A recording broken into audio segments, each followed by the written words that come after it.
We have Jim Flynn and Eric Kennedy. Eric is at the table and Jim is on by Zoom. I know Jim wanted to be here in person, but there was some scheduling issues we simply could not work around, and so he's been so gracious to join us by Zoom today. Just to give an idea real quick, each of these topics we're going to be moving on probably in a 10 to 15 minute segment, if not 20 minutes as an absolute max, but 10 to 15 is a really good set of numbers for today. And what I've asked them to do is come in and talk. We've got budget session coming up. K-12 funding is always a topic. And I asked that the two of you would come in and give us a little bit of an update and perspective. As everyone will recall, Eric Kennedy came in, I think, earlier in this interim, if not last interim also, and gave us updates about as funding mechanisms were utilized in the 22 budget, how districts responded to that relative to pay raises or pay scales and those type issues, as well as other things. And I've asked him and Dr. Flynn both to come in and kind of give us an update on what they see having happened so far. And if you will, please introduce yourself for the record. I'm Eric Kennedy with the Kentucky School Boards Association. And Mr. Flynn, will you introduce yourself for the record? Yes, Jim Flynn with the Kentucky Association of School Superintendents. And if each one of you will raise your right hands, do you swear or affirm to tell the truth, the whole truth, and nothing but the truth? I do. I do. Thank you very much. Eric, do you want to go first, or y'all can choose? Certainly.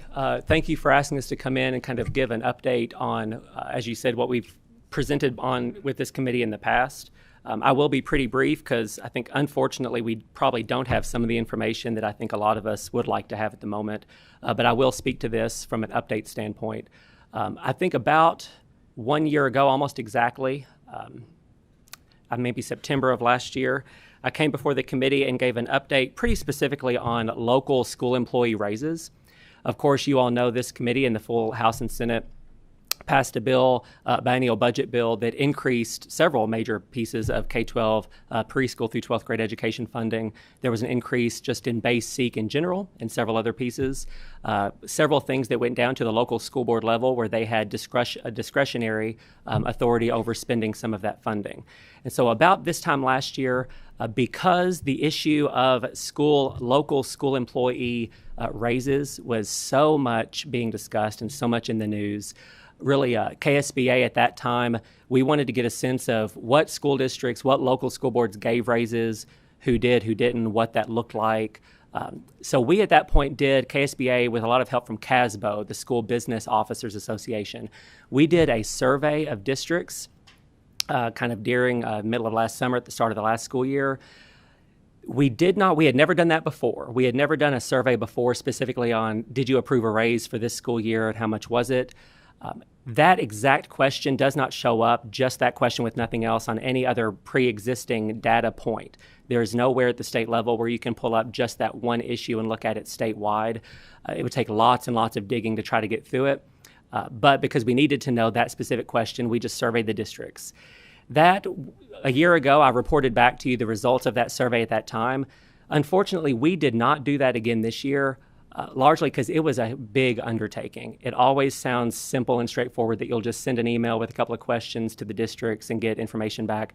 That was actually a pretty heavy lift for us because we needed it to be full response. It couldn't just be a survey and half the folks respond and we see what it says. It needed to be complete. So that was quite a bit of work with just a couple of us, honestly, at the office. If I'd asked the other person who really helped do that if we were going to do it again every year, she would have killed me and then quit, probably. So unfortunately, I wish we had that. I wish that always took place, where just that question was always showing up somewhere every year. We didn't do it again this year, so I will be able to just refresh quickly what it looked like last year and share just anecdotally what we believe the picture looks like this school year. So as I said, about this time last year, we did that. Everyone responded. At that point, 162 out of 171 school districts answered yes, that their local school board had given some form of kind of across-the-board raise to staff locally at that point. That's about 95%. Some of the 9 districts who answered no, most of the ones who didn't at that point had just the prior year. So big picture, the state budget passed, lots of various pieces of education funding increased. about 95% of boards at the start of that July 1, the start of that next school year and fiscal year, gave raises. What was really interesting for us last year that we went over, I probably spoke for an hour last year. I'm not going to do that this time. We really went over in depth last year that what was interesting to us is we said, well, did you give something across the board, no matter what you called it, just raise, COLA, whatever? And was that just a standard percentage? Did you give everybody 2%, everybody 3%? Or was there something else? There was like this other category where most of these school districts that gave a raise did something other than just everyone gets 3% across the board. And so as the results started coming back in, that's what really took all of the work for us to kind of dig through and clean up, is because this hugely diverse set of approaches to these local compensation increases happened last year. Some common examples are classified got a different, more or less increase than certified. Sometimes specific job positions and classes got sort of special increases where that was what they were really having a hard time with recruiting. Bus drivers being a prominent one, nutrition staff. Sometimes districts said, well, we just looked regionally through our co-op that I know a lot of you are familiar with.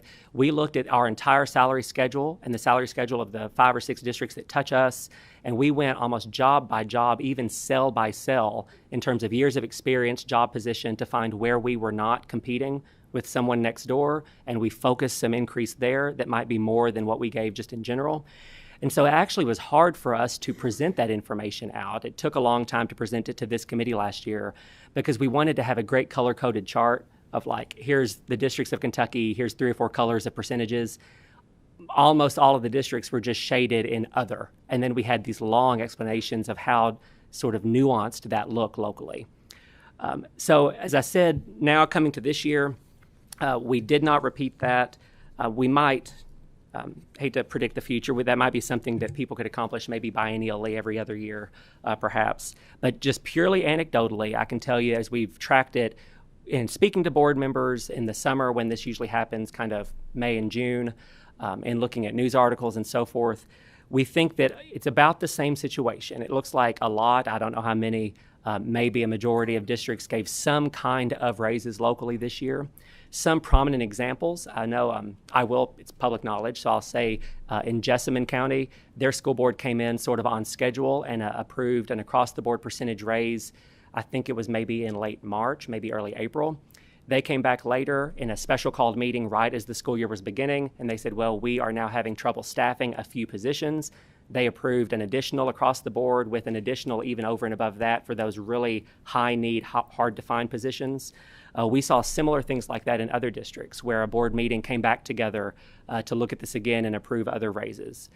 I have heard, again, anecdotally, one finance officer, it wasn't in a newspaper, so I won't name them, a finance officer reached out to me and said, well, she said, I had to really walk my board members back. They wanted to do more. They were about to vote to do more. I believe we could not afford that, and I had to go through all these numbers and projections with them to kind of dial it back. This is the finance officer sort of giving, advice and counsel to the board. Some districts, again, I think maybe Laurel County, perhaps, I think Jessamine also, we have seen some boards this year, as with last year, they didn't just look at increases of what was in the existing salary schedule, they added steps. As you know, a salary schedule in a school district has step increases. That looks different every district. Some have every year, some have 5-year blocks. Some boards this year created a new additional step beyond, like they could have stopped at 20 years before, or even 25 years, to retain folks that could have retired. They were at the top end. There was nowhere else to go on the salary schedule. They created a new step beyond that to keep folks. That is kind of the big picture that I have of what we think is happening, which of course is limited as anecdotal information always is, but it's basically the same kind of situation. I will leave you before I turn it over to Jim Flynn.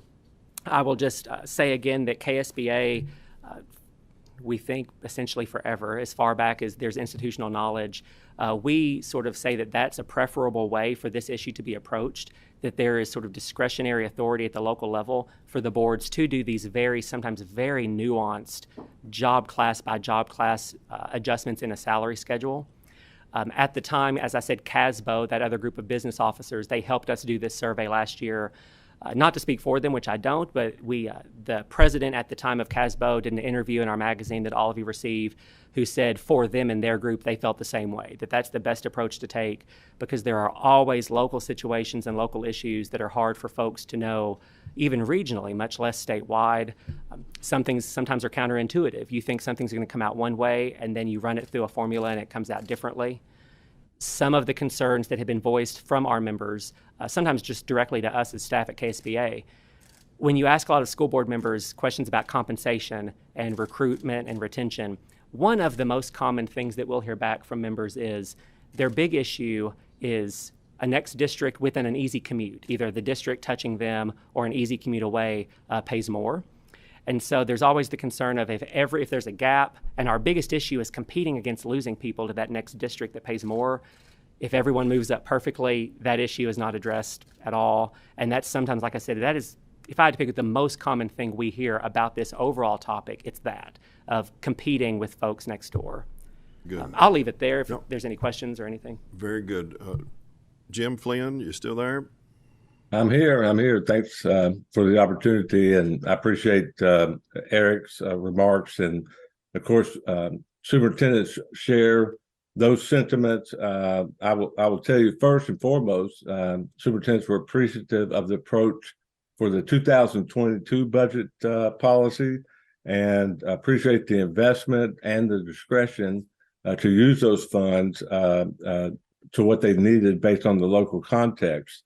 I talked to superintendents from all over the state, and we just had a superintendent summit a few weeks ago in Lexington and had a large gathering there.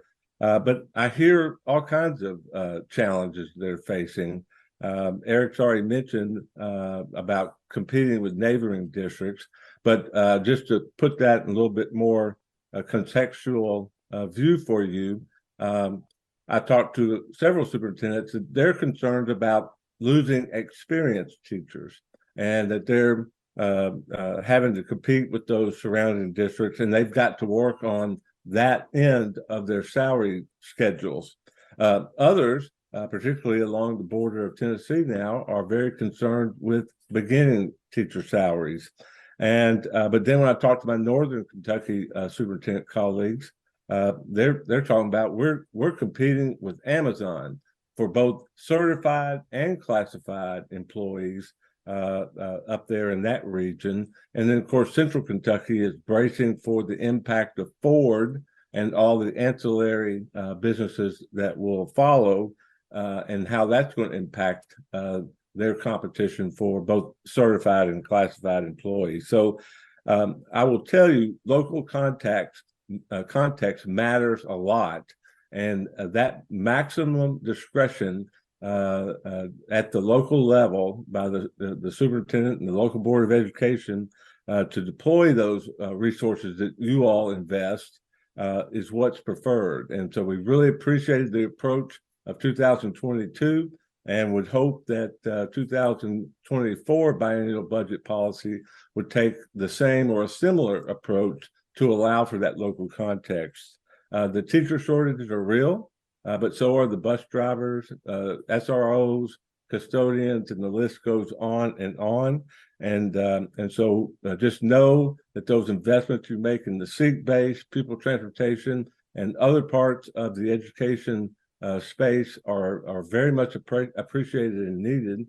And again, we certainly support what you all did last time, and would hope that we have some of that discretion moving forward in the 2024 budget policy.